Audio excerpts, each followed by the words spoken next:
Vivre l'obéissance, point d'interrogation, exclamation, etc. Quel plaisir, point d'exclamation. Voilà le titre de ce message. Vivre l'obéissance, quel plaisir. Peut-être là, vous êtes en train de dire, attends, il y a quelque chose qui ne va pas. Comment peut-on avoir du plaisir dans l'obéissance?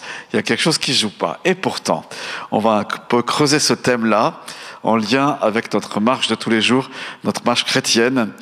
Bien sûr, c'est la notion aussi de plaire à Dieu, de faire plaisir à Dieu. Mais comme Dieu est le plus merveilleux des pédagogues, vous savez que quand on obéit à Dieu, il y a une bénédiction, enfin, il y a un chemin de bénédiction même, est-ce en retour. Et peut-être que ce soir tu es là et qui a besoin de découvrir ou redécouvrir ce beau chemin d'obéissance. Alors Matthieu 21, verset 28 et suivant. Qu'en pensez-vous? Donc c'est Jésus qui parle. Un homme avait 2 fils. Il s'adressa au premier et lui dit: mon enfant, va travailler aujourd'hui dans ma vigne. Il répondit: je ne veux pas. Mais plus tard, il montra du regret et y alla. Le père s'adressa à l'autre et lui dit la même chose. Ce fils répondit: je veux bien, Seigneur. Mais il n'y alla pas.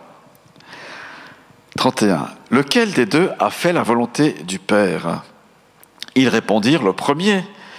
Et Jésus leur dit: je vous le dis en vérité, les collecteurs d'impôts et les prostituées vous précéderont dans le royaume de Dieu, car Jean est venu à vous dans la voie de la justice, et vous n'avez pas cru en lui. En revanche, les collecteurs d'impôts et les prostituées ont cru en lui. Et vous, qu'avez-vous vu? Et vous qui avez vu cela, vous n'avez pas ensuite montré du regret pour croire en lui. La version seconde, là, parle de regret.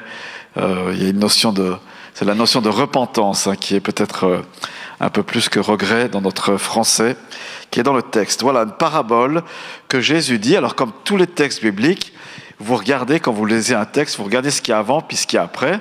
Puis après, vous allez au cœur du texte en posant quelques questions. Avant notre texte ici, on voit que Jésus, il est rentré dans le temple et puis il était donc dans cette zone du temple où il y avait les gens qui étaient là, les disciples, donc il y avait foule qui était là. Et puis spécifiquement, il est dans une discussion avec ceux qui s'opposent à lui, à ses détracteurs, et qu'on les appelle les pharisiens à l'époque. C'est un parti religieux et politique très puissant. Donc il est face à eux et puis ses détracteurs essayent de le mettre en défaut. Et il lui pose la question: mais d'où vient ton autorité? Tu fais plein de choses comme ça, là, mais ça vient d'où ton autorité? En tout cas, ça vient pas de nous. On t'a pas donné l'autorisation de les faire. C'est ça que ça veut dire, en gros. Donc, ils remettent en question ça. Et puis Jésus, faut se lever très tôt pour l'avoir sur ce plan-là. Il est vraiment, il est phénoménal par rapport à ça. Il va retourner la situation et il leur pose la question: mais dites donc, Jean-Baptiste, ça venait de Dieu, ce qu'il a dit, ou pas? Ou ça venait des hommes? Puis ils réfléchissent entre eux et ils disent si on dit que ça venait des hommes, il va nous reprocher de ne pas avoir cru en lui. Et puis si on dit que ça venait l'inverse. Et puis si on dit que ça vient des hommes, c'est la foule qui va nous lapider. Donc ils sont coincés de feu et ils disent on ne sait pas. Vous voyez, l'art de l'esquive comme ça, on ne sait pas. Ils bottent en touche. Ça va bien en ce moment. Ils disent on ne sait pas, comme ça on est tranquille. Vous voyez, on ne sait pas. Et en fait, Jésus leur dit moi je vous dis rien, je vous dis pas d'où vient mon autorité, débrouillez-vous, cherchez si vous avez le cœur pour ça. Donc il les fermement, il les remballe. Mais il va plus loin. Il ne reste pas là. Il n'est pas fâché, Jésus, mais il va vraiment essayer de les remettre en question pour leur salut. Et il donne cette parabole. Un père, donc ça pourrait être un événement qui a existé, pourquoi pas. Un père a 2 fils. Et les pères de l'époque ont beaucoup d'autorité. Là, c'est un père qui est fortuné, qui a des terrains, des vignes en l'occurrence. Il a ses 2 fils. Il voit le premier, il lui dit: fils, va travailler dans ma vigne. Puis lui, il dit: je veux pas. Le premier fait son caprice ou je sais pas quoi. Il dit: je veux pas bosser aujourd'hui. C'est pas un jour où je vais travailler aujourd'hui. Puis après, il réfléchit. Donc, c'est la notion de regret, de repentance. Et il y va. Et autre cas de figure, puisque les 2 entendent le même ordre du père: toi, va travailler aussi dans ma vigne. Entre parenthèses, le royaume de Dieu, c'est toujours une notion de travail. Donc voilà, c'est la fête de Noël, on travaille pour le royaume de Dieu. Après, il y aura encore du travail et ça va continuer. Je ferme la parenthèse. C'est l'évangile. Donc il va vers son deuxième fils et le fils, il dit « Ok, j'y vais ». Et il bouge pas. Flémingite aiguë, volonté niveau 0, ça ne bouge pas d'un poil. Et puis Jésus pose la question aux pharisiens en face d'eux. Alors, c'est qui a fait la volonté du Père ? C'est évident, c'est le premier qui l'a faite, on est d'accord. C'est d'une logique imparable. Le premier a fait la volonté du Père et il les renvoie à eux, donc avec ce verset 32, je crois. Voilà, 31, on peut déjà lire. « Lequel des deux a fait la volonté du Père ?» Ils répondent, le premier, ils répondirent. Jésus leur dit, « Je vous le dis en vérité, les collecteurs d'impôts et les prostituées vous précéderont dans le royaume de Dieu. » Jésus prend les pires gens pour les pharisiens. C'est qui les pires ? C'est les pécheurs, les prostituées. Alors, c'est pas que Jésus aime ce qu'elles font, évidemment pas. Et les collecteurs d'impôts, c'est ceux qui sont à la solde des Romains, donc ils sont les collaborateurs de l'occupant. Voilà, il prend les pires et il leur dit, voyez, ces gens-là, ils ont été attirés par le message de Jean-Baptiste. Et Jean-Baptiste a prêché le message qu'il fallait pour son temps. C'est la justice de Dieu. Et vous aussi, vous étiez là-bas. Prostituées, péagers étaient là-bas, ils se sont repentis. Puis vous qui étiez là, vous n'êtes pas repentis, vous n'avez pas changé de vie. Vous avez continué à vivre votre vie et il fallait vivre et accepter, accueillir ce message. Donc c'est une parabole qui est claque, qui est comme ça avec Jésus. Mais il veut les faire réfléchir. Il les aime, ces pharisiens, et il leur dit, mais c'est pas normal, quoi. Vous vivez pour eux-mêmes. On pourrait dire quoi ? Nous, on vit pour eux-mêmes, nous pharisiens, on vit pour nous-mêmes ? Pas du tout, on vit pour la loi.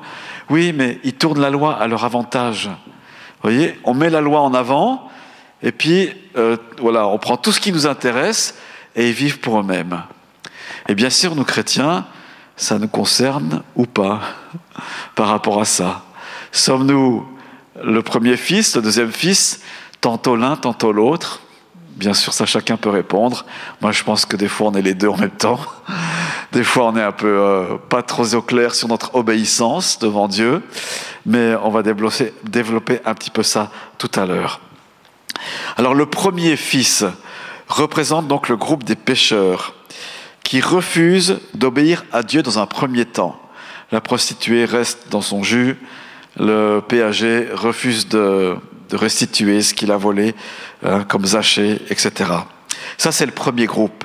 Mais à l'écoute de la parole de Dieu, ils changent de vie et ils accueillent le royaume de Dieu. Et accueillir le royaume de Dieu passe toujours par la repentance. Des fois plus ou moins longue. Si vous avez 8 ans, votre repentance sera plus courte que si vous en avez 60, 70 ou plus, évidemment. Mais ça passe toujours par cette repentance et par la foi en Dieu. S'il n'y a pas de repentance et s'il n'y a pas de foi et de confiance en Dieu, la porte de la justice reste fermée.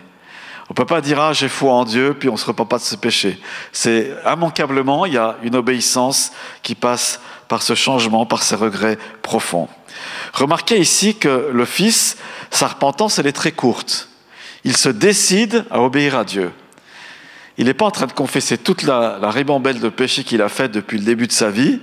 Alors il pourrait le faire, bien sûr, peut-être qu'il le fera après, on ne sait pas, c'est une parabole, l'essentiel n'est pas là, mais il change d'attitude. Et dans Ésaïe chapitre 1, je crois verset 19, il est dit « Si vous vous décidez pour l'obéissance, vous mangerez les meilleures productions du pays. » Une personne, une âme qui obéit à Dieu, Dieu lui donne le meilleur en retour. C'est pas qu'il a une Ferrari, c'est pas qu'il a, je sais pas, le plus beau appartement de Champel ou de Vendôme ou de Colonie, mais il y a une obéissance, il y a une grâce, il est entouré alors qu'il est sur ce chemin de bénédiction, il est entouré de la grâce de Dieu. Il y a une grâce qui est là. Il reçoit à Noël les meilleurs cadeaux qu'il peut recevoir à son niveau, là où il en est.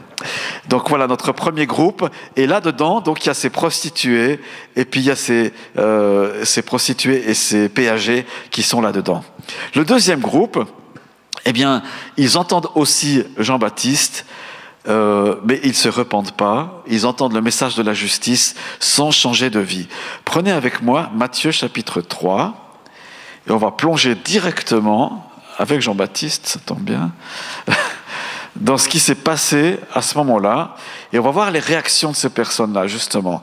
Alors, le premier groupe, c'est Matthieu 3, versets 5 et 6. Les habitants de Jérusalem, de toute la Judée, donc il y a tout le monde qui va voir Jean-Baptiste, toute la Judée et de toute la région du Jourdain se rendaient vers lui. Reconnaissant publiquement leurs péchés, ils se faisaient baptiser par lui dans les eaux du Jourdain. Waouh, quel changement! Ils reconnaissent leurs péchés. Il faut du courage pour reconnaître publiquement ses péchés. Voilà, j'ai fait ceci, j'ai fait cela, j'ai fait, etc. Et la nature humaine, elle est ce qu'elle est. Dites pas que votre voisin à côté de vous, il est plus pécheur que vous. Alors peut-être dans les faits, si on comptabilisait les choses, c'est peut-être une réalité, mais on a tous péché, ne serait-ce qu'en pensée. On a tous accueilli la grâce et on l'a tous suscité et on s'en est nourri, la grâce de ce monde, tous et toutes. Et on a tous besoin de repentance. Tous. Mais n'empêche qu'à ce peuple qui vient voir Jean-Baptiste, qui vient l'écouter, et puis qui vient, moi j'imagine là comme ça, vous savez les gens de Honnay qui viennent à Jésus, ou à Jean-Baptiste si vous voulez, ou à toi, et qui viennent se repentir de leurs péchés, et dire faut que je change de vie, ça suffit, j'en ai ras-le-bol, c'est pas possible que de continuer comme ça, j'entends ce message, ça touche mon cœur, il faut que je change. Alors Jean-Baptiste leur dit, voilà, tu te repens, tu changes de vie, tu te fais baptiser, il y a un nouveau départ pour toi qui est là, une vie nouvelle. Saisis la vie éternelle. Honnay, Chancy, Avuilly, toutes ces communes-là qui ont besoin du message ou de le réentendre, par toi, par moi, par l'Église. Amen. Et notre deuxième groupe, puisque c'est cela que cible Jésus, donc c'est le groupe l'image, c'est les pharisiens. Donc il n'y a pas seulement que les pharisiens, mais c'est l'image qui est là, bien sûr, qui nous touche aujourd'hui. C'est les versets 7. Cependant, quand il vit beaucoup de pharisiens et de sadducéens, pas tout à fait pareil, mais presque, venir se faire baptiser par lui, il leur dit, race de vipères, qui vous a appris à fuir la colère à venir? En fait, ces braves pharisiens, zélés pour Dieu, c'est pas le bon zèle qu'ils avaient. Qu'est-ce qui se passe? Ils écoutent le message, ils voient les gens se repentir, ils disent, nous, on est serviteurs de Dieu, on n'a pas besoin de se repentir, pas besoin de changement. Du coup, direct par le baptême. Direct par le baptême, vous voyez? On passe pas la case repentance, humilité, etc. Et c'est ça ce que Jésus condamne.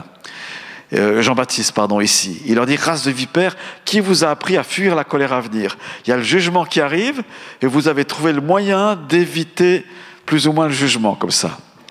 Et ça corrobore ce que dit Jésus dans notre parabole.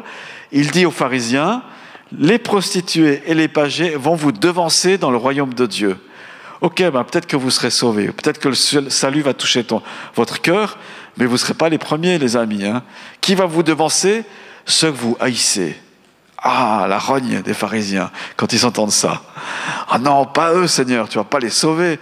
Les prostituées, les pires, donc celles qui ont qui ont plus d'honneur, et puis les péagés qui sont la solde des Romains. Bien sûr, c'est pour nous, puisque c'est une parabole, il y a une vérité qui est là. On peut, comme je disais tout à l'heure, tour à tour, être dans le premier fils ou dans le deuxième fils. Est-ce qu'on peut dire, Seigneur, je suis parfaitement obéissant à toi? Ça, c'est entre vous et le Seigneur, bien sûr que non, je pense. En tant que pasteur, je me permets de répondre. Loin de nous, on ne veut pas cet état d'esprit que Jésus dénonce. Ça l'attriste fortement. Alors mon message, je reviens à lui, en espérant que chacun a pu saisir cette parabole de Matthieu 21 sur le royaume de Dieu. Vivre l'obéissance, quel plaisir! Exclamation ou point d'interrogation. Lorsque la nouvelle naissance prend place en toi, il y a une opération du Saint-Esprit qui se fait. Il nous rend sensibles au péché. Notre conscience s'éveille, n'est-ce pas? Des fois, ça fait mal. On se dit, j'ai encore fait ça. Mince, je me suis fâché contre mon épouse. Mais ça n'arrive jamais dans notre couple. Ou bien si, ça arrive, bien sûr. Ne voyez pas parfait. Ne pensez pas qu'on l'est, bien sûr. Je ne suis pas en train de faire un aveu de faiblesse, mais c'est une réalité, voilà, qui est comme ça à la maison. Donc le Saint-Esprit fait plusieurs opérations au-dedans de nous, parce que ce qui l'intéresse, c'est notre cœur. Il va nettoyer tout ce qui est à nettoyer, grand ménage, grand jet d'eau. Pour ça, il faut se placer sous le sang de Jésus. Le sang de Jésus qui a coulé il y a 2000 ans, on s'en est rappelé. Et ce sang de Jésus, il nous lave et il nous purifie de l'intérieur, de tout péché. De tout péché. Il fait un nettoyage profond. Et puis le sang, il a bien d'autres vertus. Il dit à Satan, pas touche, parce que Satan ne supporte pas le sang de Jésus. Ça, c'est une autre chose. Donc les démons s'en vont, les liens sont coupés, etc. Et puis l'autre chose, c'est qu'il place en toi le fait que tu es enfant de Dieu. Et comme tu es enfant de Dieu, tu ne vis plus selon la chair, comme dit l'apôtre Paul, mais on marche par le Saint-Esprit. Autrement dit, le cœur de mon message, il est celui-là, c'est que quand tu deviens enfant de Dieu, tu marches par la foi et par l'obéissance. Tu t'installes dans le pays de la foi et de l'obéissance. Tu n'es pas en train de dire « Oh mince, j'ai encore désobéi à Dieu ». Tu es en train de te dire « Ok, je me mets dans le pays de la foi, dans la position de la foi et de l'obéissance ». On marche par la foi, vous êtes d'accord, hein? On ne sait pas ce qu'il y aura demain, si la terre se fondra en deux ou pas, enfin normalement pas comme ça, mais on ne sait pas, mais on vit par la foi. Ton monde demain peut être ébranlé, le mien aussi, mais on marche et on vit par la foi. Il y aura encore, non pas des pénuries, mais il y aura la grâce de Dieu qui sera là, même s'il y a un état de pénurie. Il y aura la bénédiction du Père Céleste, parce que Dieu aime bénir, même s'il y a des manques, mais Dieu fera grâce. On n'est pas dans la crainte de l'avenir, mais on est dans la foi que Dieu est le provisionneur et celui qui amène sa bénédiction, comme je disais une fois, les chariots de l'Égypte, de Joseph. Dieu est comme ça. Et il opère ça. Donc on a un changement d'identité qui fait qu'on est dans la foi, et la foi entraîne l'obéissance. La foi entraîne l'obéissance. Personne ne peut dire j'ai la foi et il doit obéir à Dieu. Il transgresse sa foi en faisant ça. Ça fait partie c'est une seule et même chose, la foi. Autrement dit, tu écoutes Dieu et puis tu es dans l'obéissance. Tu es dans l'obéissance. Mais si ton comportement ou tes paroles trahissent, vont à l'opposé de ta foi, c'est qu'il y a quelque chose qui ne joue pas. Tu n'es pas dans la foi et dans l'obéissance devant le Seigneur. Et ça, c'est l'apôtre Jean qui dit ça, que l'obéissance, c'est une réalité pour la vie de l'enfant de Dieu. Alors prenez avec moi 1 Jean 5.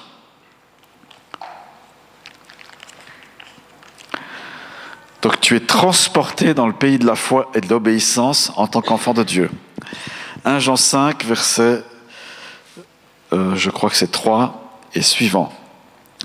En effet, l'amour envers Dieu consiste à respecter ses commandements. Or, ces commandements ne représentent pas un fardeau. Ces commandements ne représentent pas un fardeau. Les pharisiens, ils avaient la liste des commandements donnés par Dieu. Puis ils en rajoutaient un peu pour être sûr de bien obéir à Dieu. Voilà la liste, obéissez-y. Et Dieu, il dit, tu es maintenant enfant de Dieu, tu es dans la foi et dans l'obéissance. Tu n'as pas besoin d'avoir cette liste-là parce que tu demeures en moi et dans cette obéissance-là. Et le Saint-Esprit va graver en toi les commandements de Dieu et ce n'est pas un fardeau. Ah mince, je dois obéir à Dieu. Ah mince, c'est terrible, aujourd'hui j'ai pas envie. Ah mince, je dois obéir à Dieu. Vous voyez, le légalisme, la loi, mettre la loi en premier, c'est la vraie définition du légalisme, elle n'est pas dans la pensée de la nouvelle alliance. Mais c'est parce que je suis dans la foi et dans l'obéissance que j'obéis à Dieu, que j'aime mon prochain, que je verse ma dîme, que je décide de ne pas être dans l'amertume, ni je suis dans le renoncement à la vengeance, etc. C'est parce que je suis dans la foi et dans l'obéissance. Donc c'est une histoire de cœur avant toute chose. Et on est dans le premier cas de figure.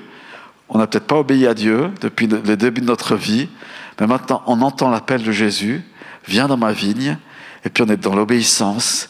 Ok, on se repent, et maintenant on est dans le royaume de Dieu. Amen. C'est le produit du Saint-Esprit. Que produit la foi et l'obéissance? Qu'est-ce que ça produit en nous? C'est Jean-Baptiste qui dit des fruits dignes de la repentance, ce que n'avaient pas les pharisiens. Ils en avaient juste l'apparence. Puis ça n'intéresse pas tellement Dieu. voilà, chrétien de surface, voilà, c'est pas génial. Mais voilà, avoir un cœur pour Dieu, être dans l'obéissance, des fruits dignes de la repentance. Alors qu'avant, tu mettais longtemps à pardonner, que tu boudais tant que la personne ne s'excusait pas, eh bien maintenant, tu es prêt à pardonner, tu es prêt à faire grâce, car tu es dans l'obéissance. Avant, c'était le péché qui te tenait, et maintenant, l'obéissance te fait renoncer au péché. L'amour pour Dieu te fait renoncer au péché. Colossiens 3:8.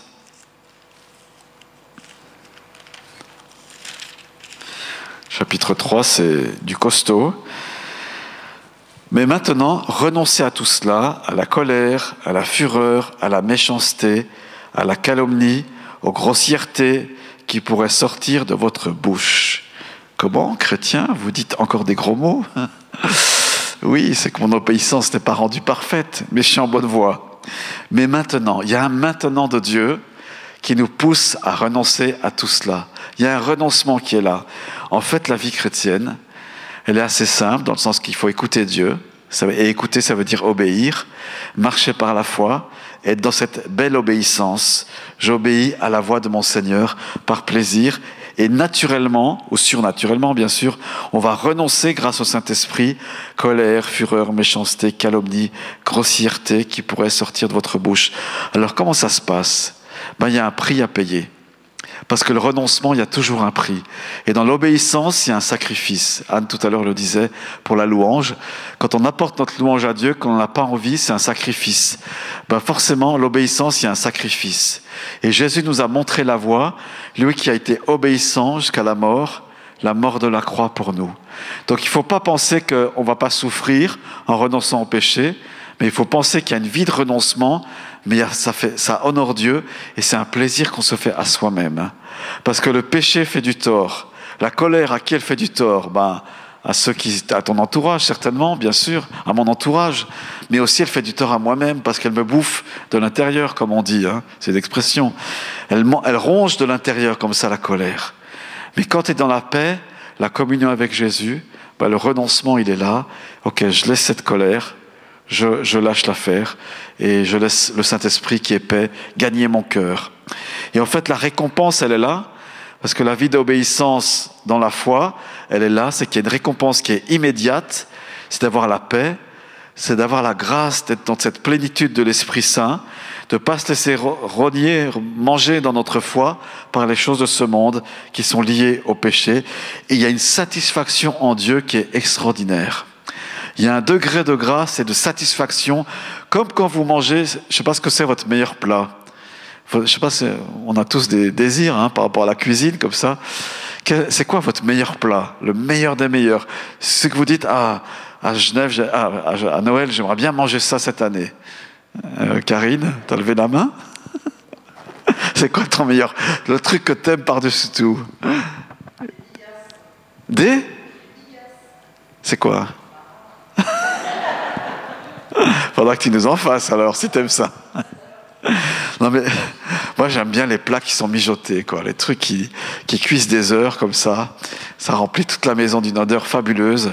Et bien la présence de Dieu, il y a comme une délectation de sa grâce. On disait, ok, j'ai le choix de l'obéissance. Soit je me dis, j'obéis à Dieu, je reste dans la paix.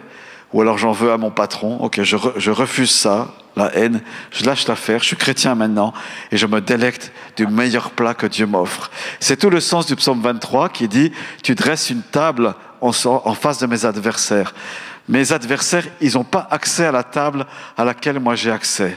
Je me délecte d'un banquet que Dieu dresse pour moi, pour l'Église. Et je me nourris de la grâce, du pardon, de la bénédiction. Je renonce à l'amertume, je la laisse à mes ennemis. Je ne la veux pas, je la laisse à l'adversaire. Et je me nourris ainsi de cette grâce et de cette délectation. Oui, quel autre plat vous aimez? Comment? Chateaubriand. Génial.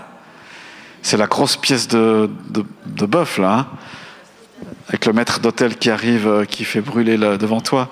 Ah ouais, ça c'est bien aussi. Ça fait ressortir tous les sucs de la viande et puis on se dit waouh.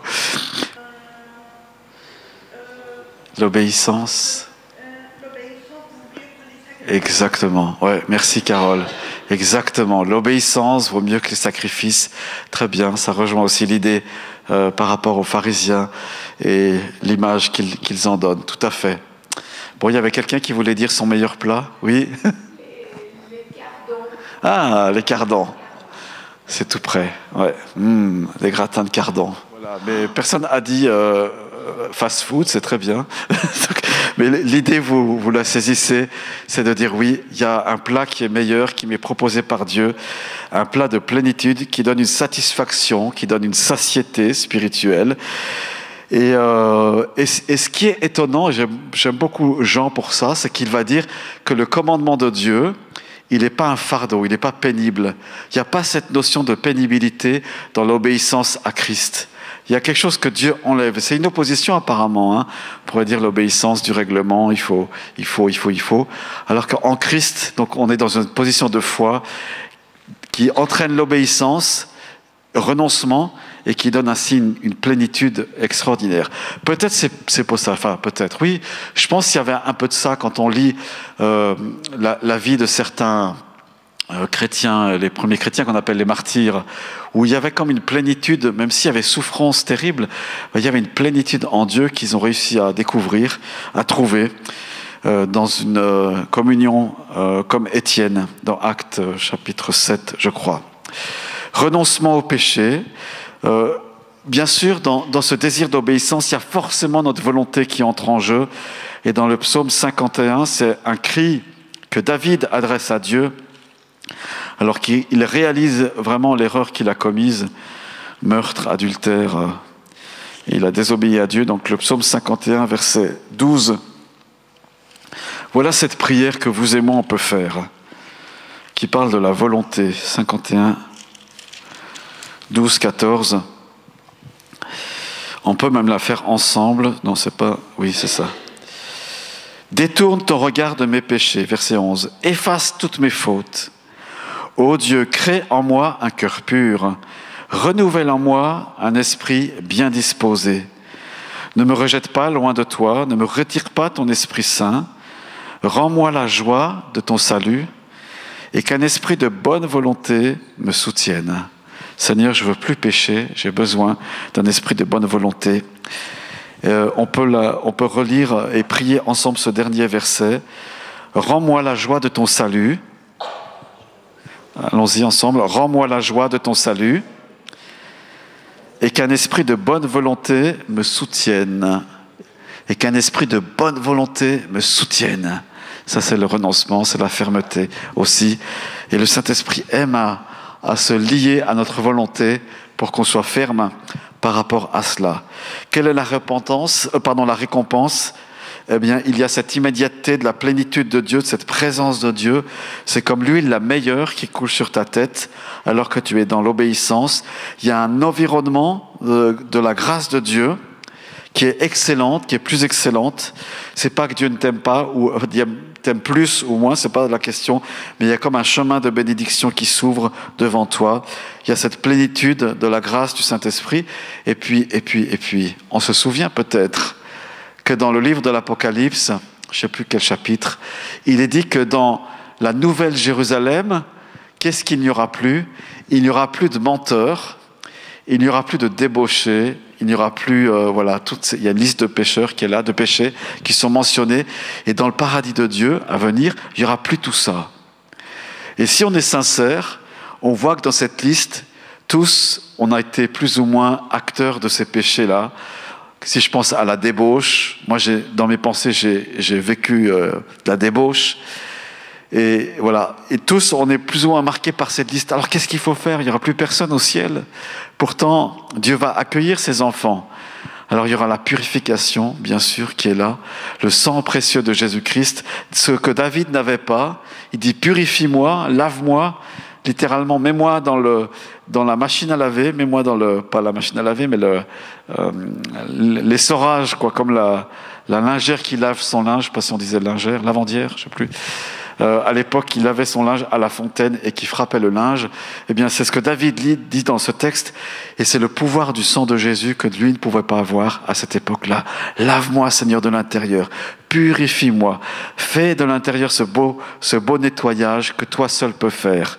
Voici ma volonté, voici mon cœur, nettoie-moi vraiment à l'intérieur, confronte-moi. C'est ce que fait le Saint-Esprit et qu'il aime à le faire. Non pas c'est pas un sadisme bien sûr, mais il aime à nous rendre purs pour qu'on aille au ciel. Alors vive l'obéissance, quel plaisir. J'espère que c'est le cas. J'espère que ça induit en nous un désir de changement et on va prier. Seigneur, merci parce que tu ne veux pas que notre chair domine. Tu ne veux pas, Seigneur, qu'elle soit autrement que crucifiée, que mise de côté, cette chair qui veut prendre souvent de la place, qui ne veut pas obéir. Du reste, elle ne peut pas obéir, nous dit ta parole. Mais on veut te laisser, toi, Saint-Esprit, faire cette opération de transformation, de nettoyage là où c'est nécessaire, le purifier. Et si quelqu'un, ce soir ou dans la vidéo, il entend ce message, qui ne connaît pas l'œuvre purificatrice du sang de Jésus, il peut l'accueillir par la foi. Ce soir, accueillez cette purification du sang précieux de Jésus. Oh, quelle puissance le sang de Jésus. Rien ne résiste à cette puissance du sang précieux de Jésus. Rien ne peut résister. Si un mensonge récurrent en toi, la puissance du sang de Jésus va le nettoyer, va faire place nette. Aucune tâche ne résiste. Aucune tâche de péché ne résistera alors que tu accueilles le sang de la croix, le sang précieux de Jésus. Merci Seigneur. Alléluia. Gloire à Dieu. Merci Jésus. Est-ce qu'il y a un chant sur le sang de Jésus qu'on pourrait prendre? Sur le sang? Ouais. Comme ça, par cœur. Un chant tout simple. Ah oui, on va essayer de prendre celui-là. C'est ton sang qui purifie. T'as la note?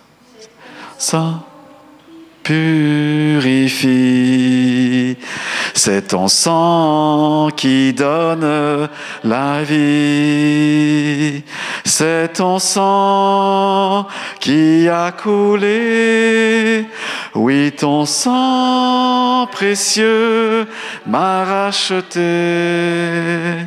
je suis plus blanc que la neige, Ô Jésus, toi l'agneau immolé. Amen. On accueille ce précieux sang sur l'Église aussi, sur nos vies bien sûr, sur les parties de nos vies, sur ce qui nous appartient. C'est une image bien sûr, le sang précieux de Jésus-Christ, mais il est toujours efficace, il est tout aussi efficace qu'il y a 2000 ans. Il est éternellement efficace. Et il permet au royaume de Dieu et à la vie de l'Esprit ce soir de couler en toi. Accueillons cette vie du Saint-Esprit et cette vie de plénitude. Amen. Merci Seigneur. Demeurez dans la bénédiction et dans l'obéissance de la foi. Merci.